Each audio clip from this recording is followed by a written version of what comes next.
T20 world కప్కు ముందు టీమిండియాను గాయాల భయం వెంటాడుతోంది. ఆల్రౌండర్ వాషింగ్టన్ సుందర్ పూర్తిగా కోలుకునే విషయంలో సమయంతో పోటీ పడుతున్నాడు. మరోవైపు యువ బ్యాటర్ తిలక్ వర్మ మాత్రం మెగా టోర్నీకి అందుబాటులోకి వచ్చే అవకాశాలు మెరుగ్గా కనిపిస్తున్నాయి. ఫిబ్రవరి 7 నుంచి భారత్ శ్రీలంకలో జరగనున్న టీ20 వరల్డ్ కప్కు ఇంకా కొన్ని రోజులే ఉండడంతో సుందర్ ఫిట్నెస్పై జట్టు మేనేజ్మెంట్ ఆందోళన వ్యక్తం చేస్తోంది.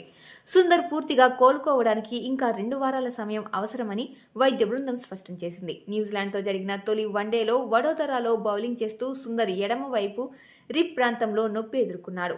ఆ మ్యాచ్లో కేవలం 5 ఓవర్లే బౌలింగ్ చేసిన సుందర్ ఆపై మైదానం విడిచిపెట్టాడు. అయితే బ్యాటింగ్కి వచ్చిన సమయంలో కేఎల్ రాహుల్తో కలిసి కీలక భాగస్వామ్యం నమోదు చేసి భారత్ విజయంలో కీలక పాత్ర పోషించాడు. బీసీసీఐ వర్గాల సమాచారం ప్రకారం సుందర్ పూర్తిగా ఫిట్ కావాలంటే ఇంకా 2 వారాల విశ్రాంతి అవసరం.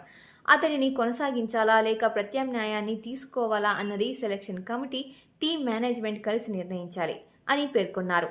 సుందర్ పూర్తిగా కోలుకోకపోతే బ్యాకప్ ఆప్షన్గా రవి బిష్నోయ్ను సిద్ధంగా ఉంచినట్లు తెలుస్తోంది.